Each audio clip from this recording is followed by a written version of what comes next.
I thought I was just faking a life of luxury to get my judgmental family off my back. But I accidentally stumbled into a multi-million-dollar criminal conspiracy.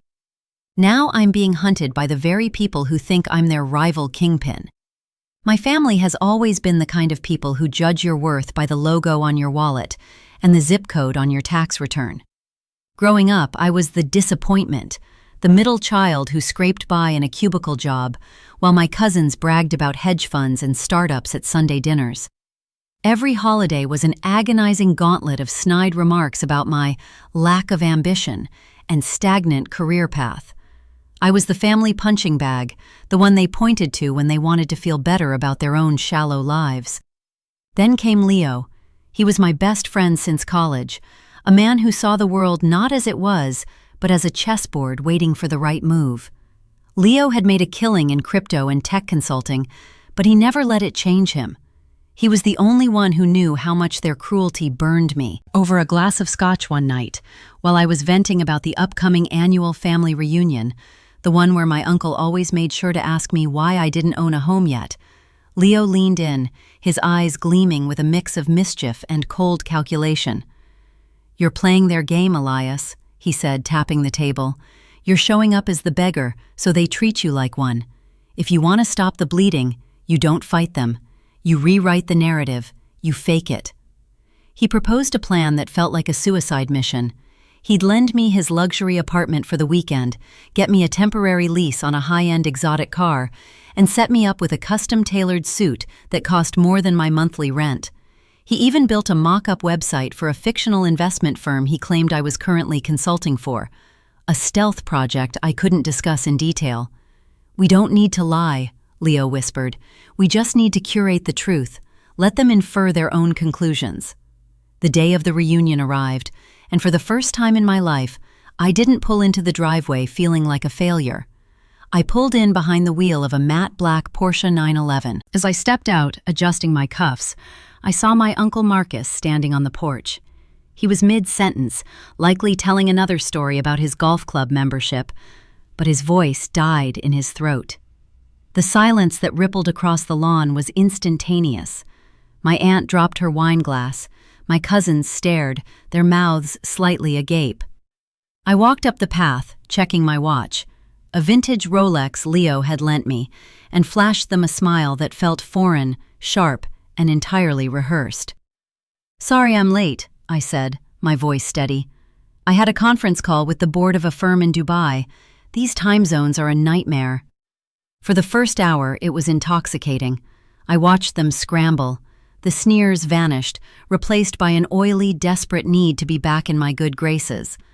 They wanted to know about my investments, my travels, and my future prospects. I fed them crumbs, vague hints of massive deals and high-stakes negotiations. I was no longer the punching bag, I was the golden goose. But then, as the sun began to dip below the horizon and the drinks started flowing, Uncle Marcus pulled me aside toward the dimly lit study. He wasn't smiling anymore. He clicked the lock on the door behind us and turned, his face pale and eyes wide, with a terrifying, hollow intensity. "Elias," he whispered, his voice trembling, "I'm glad you're doing so well, truly, because I'm in deep, and you're the only one who can help me. I owe $3 million to people who aren't as polite as this family, and if I don't have the cash by Monday, they aren't going to just take the house. They're going to kill me." He reached into his pocket, pulled out a stack of documents, and slammed them onto the desk. "I saw the paperwork in your coat pocket when you hung it up. I know you're involved in the offshore logistics deal. I need you to sign off on the liquidity transfer, or I'm a dead man." I looked at the documents, then back at his panicked eyes, and realized with a sickening jolt that I didn't know what I was looking at, or who I had actually set myself up against. The air in the study suddenly felt like a vacuum, sucking the oxygen right out of my lungs. My heart hammered against my ribs, a frantic rhythm that felt like it might betray me at any second. I stared at the papers Marcus had shoved toward me. They were covered in dense legal jargon, complex flowcharts, and what looked like genuine bank seals from a private firm I didn't recognize. "Marcus," I managed to choke out, my voice sounding unnervingly calm in the cramped room. I think you've got the wrong idea about the nature of my work. Don't, he hissed, grabbing my wrist with a grip that was surprisingly strong for a man of his age. I know how the game is played. You're a fixer, aren't you? You move the money that can't be seen. You think I'm stupid? You show up in a car that costs more than my daughter's college fund, talking about Dubai, and you expect me to believe you're just a consultant? My business partners in the city told me someone was moving into the market, buying up shell companies like they were candy. They said it was a guy named Elias. They said you were the one to watch. My blood went cold. I had been playing a character, a harmless charade to get my family off my back. But Leo's curated truth had accidentally placed a target on my chest. I wasn't just a fake wealthy nephew anymore. In the eyes of my desperate, greedy uncle, I was a player in a dangerous, shadow-filled world I knew nothing about. If you don't sign this authorization, Marcus continued, his voice dropping to a low, gravelly whisper, those people won't just come for me. They'll come for the source of my liquidity problems, which, according to their intelligence, is you. They're watching this house, Elias, right now, from the tree line. My skin crawled. I walked toward the window, pulling the heavy velvet curtain back just a fraction of an inch. Down at the edge of the property, hidden by the overgrown oak trees, I saw it. A nondescript, dark SUV idling in the shadows. The headlights weren't on, but the faint glow of an interior dashboard light flickered. A man was sitting in the driver's seat, his face obscured by the darkness, watching the house, watching me. I turned back to Marcus, my mind racing. I needed to call Leo, but my phone was sitting on the dining room table, surrounded by my prying cousins who were likely trying to unlock it. I was trapped in a room with a desperate man who thought I was a criminal mastermind, and I was being watched by people who actually were criminals. You're mistaken, I tried again, my voice shaking slightly despite my best efforts to keep it steady. I'm not a target, and I'm not a financier. I'm just a guy who wanted a quiet dinner. Marcus laughed, a dry, mirthless sound. He walked over to the desk, opened a hidden compartment, and pulled out a small, metallic object that glinted in the dim light. It was a burner phone. He set it on the desk and pushed it toward me. The phone is ringing, Elias, he said, staring at the screen. They aren't calling me anymore. They're calling you. Sure enough, the device began to vibrate against the mahogany desk, buzzing like an angry hornet.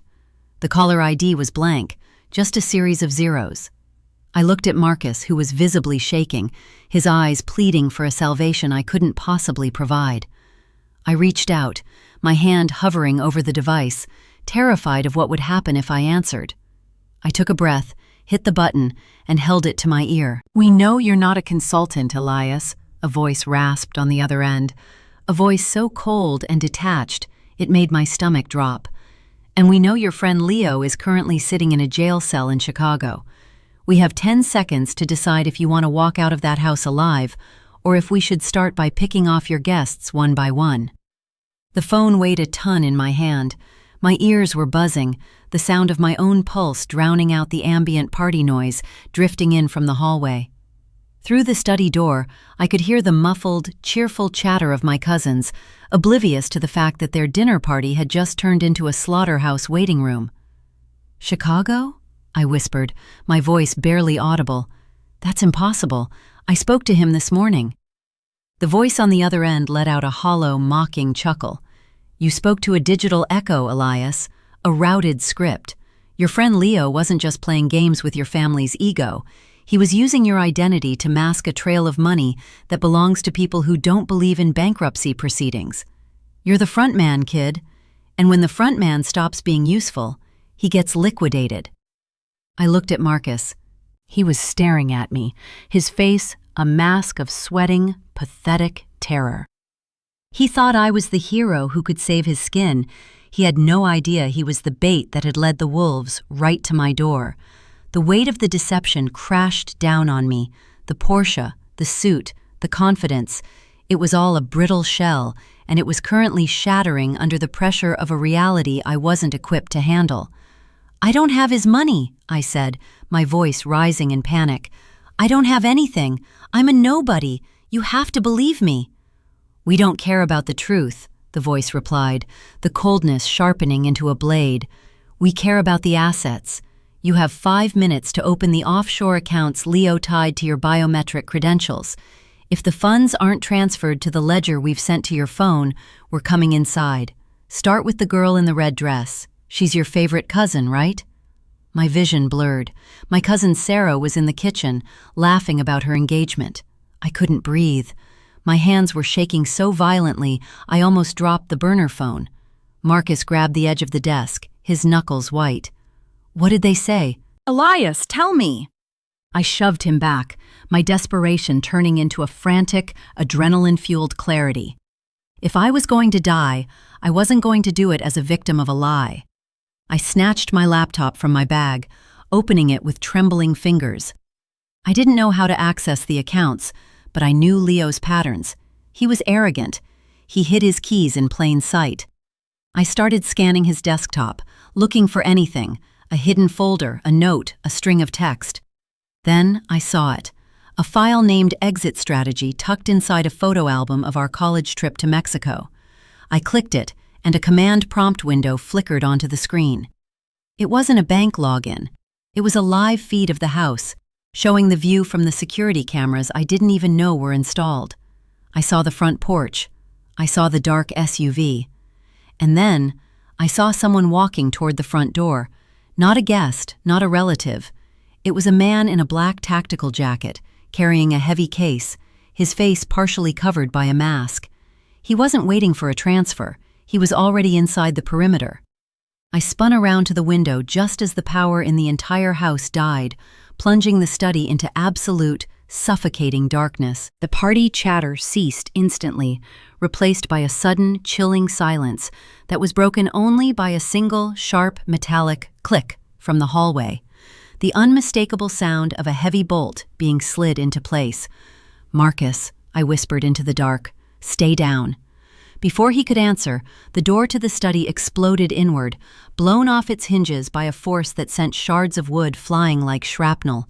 A silhouette stood in the doorway, framed by the moonlight, holding something that hummed with a low, electric frequency. "Time's up, Elias," the man said, stepping over the debris. "Where's the encryption key?"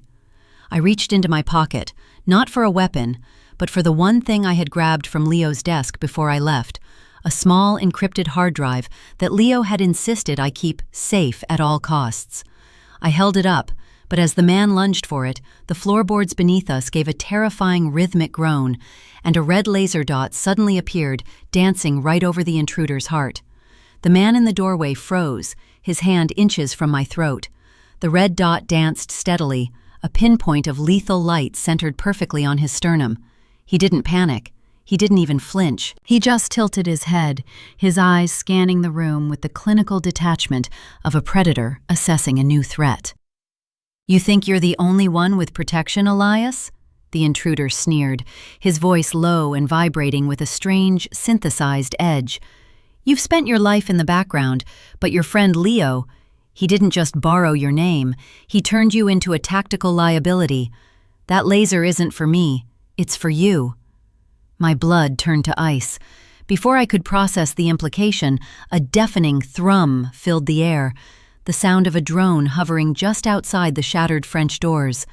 The laser dot shifted. It didn't move off the intruder, it split. One dot remained on him, but a second, identical red light appeared on my chest, pinning me to the wall. "We have a standoff," the man chuckled, stepping deeper into the room, seemingly unfazed by the threat of his own execution. "The people who hired me don't care if I die, so long as you're the one holding the corpse. They've been tracking that hard drive since it left the vault. It's not just data, Elias. It's the keys to the entire infrastructure of the firm. If you give it to me, you die. If you keep it, the drone ends your life in 3 seconds. What's your move?" "I don't even know what's on this drive," I screamed, my voice cracking under the pressure. "Then you're the worst kind of asset," he spat. He lunged, not for me, but for the hard drive in my hand. I ducked, swinging my laptop bag like a flail, catching him across the shoulder. The force sent him stumbling back, and in that split second of chaotic motion, I saw something that shattered my reality.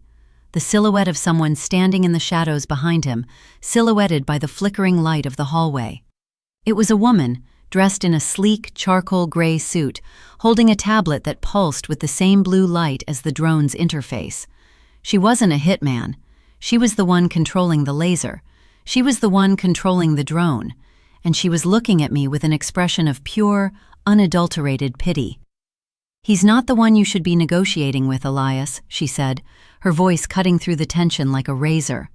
She tapped a button on her screen, and the red dot on my chest vanished, replaced by a soft, pulsing green ring around my wrist. The intruder slumped to the floor, his muscles seizing, as if he'd been hit by a high-voltage pulse. He convulsed once, twice, and then went deathly still. The house fell into an eerie, heavy silence. The partygoers in the other room were nowhere to be heard. No screaming, no music, no movement. It was as if they had been vacuumed out of existence. The woman stepped over the man's body, her heels clicking against the hardwood like ticking seconds on a clock. She held out her hand, gesturing for the hard drive. "Leo didn't lend you this drive to keep it safe," she said, her gaze fixed on the device in my shaking hand. "He gave it to you because you're the only person on Earth whose biometric signature matches the emergency override. But here's the thing, Elias. The reason Leo is in that jail cell isn't because he got caught. It's because he's the one who sold you out to us." She took a step closer, the blue light from her tablet illuminating the terrified lines of my face.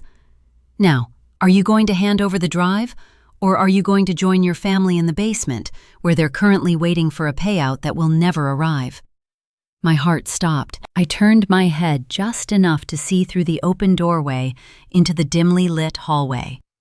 The floorboards leading to the basement were ripped open, revealing a dark, concrete abyss. And there, huddled in the corner, were my parents, my aunt, and my uncle, their hands bound with heavy plastic ties.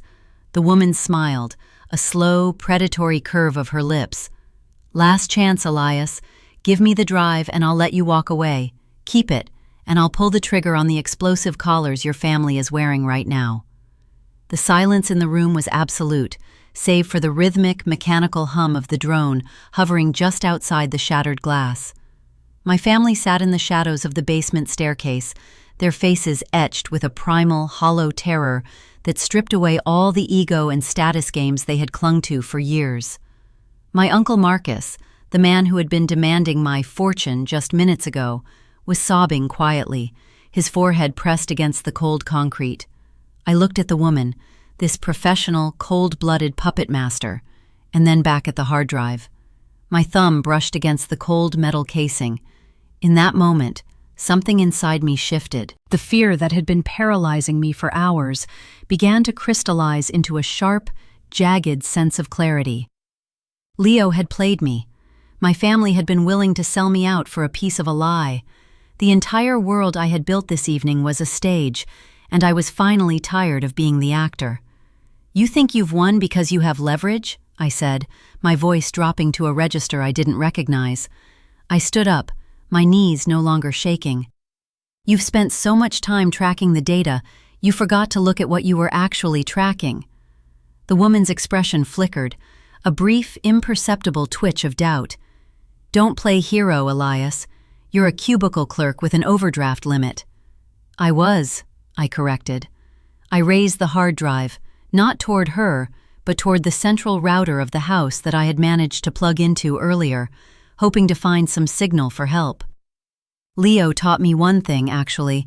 He taught me that if you're going to build a fake life, you'd better make sure the security is absolute. You see, this drive isn't the key to the firm's infrastructure. It's a remote kill switch for the drone's operating system, and I didn't plug it in to download files. I plugged it in to broadcast a signal. I pressed the override button on the side of the drive. The drone outside emitted a high-pitched, piercing whine. The woman's tablet suddenly flashed bright red, and her eyes widened as she frantically swiped at the screen. "What did you do?" she hissed, lunging for me. "I didn't just lock the system," I said, sidestepping her reach as she tripped over the debris of the fallen door.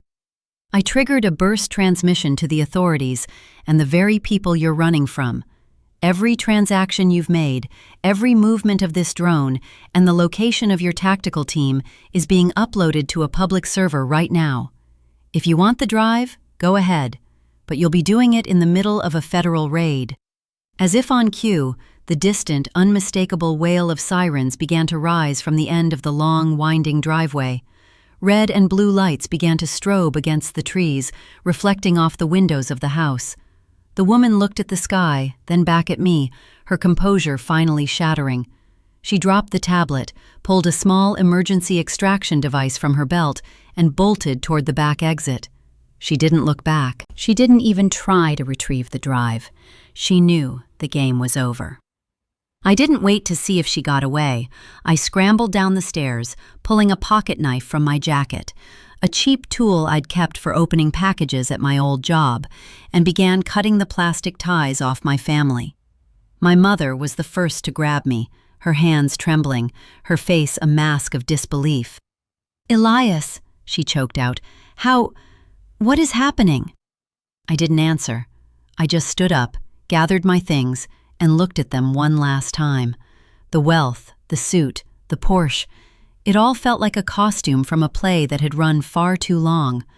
I walked past them, past the broken furniture and the shivering remains of our family dinner, and walked out the front door into the chaos of the flashing lights. Leo called me 2 weeks later. He was out on bail, his voice sounding thin and defeated, trying to spin some pathetic story about how he had been forced into the situation. I didn't let him finish. I blocked the number, tossed the burner phone into the river, and walked back into the office I had returned to. Only this time, I wasn't the guy in the cubicle waiting for his life to start. I had been to the edge. I had stared down the people who run the world, and I had come out on the other side. My family still calls, but they don't talk about my lack of ambition anymore.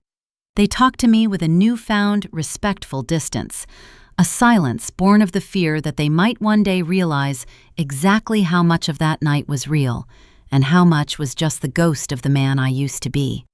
The outcome was epic, but the best part wasn't the power. It was the absolute, beautiful freedom of finally being nobody at all.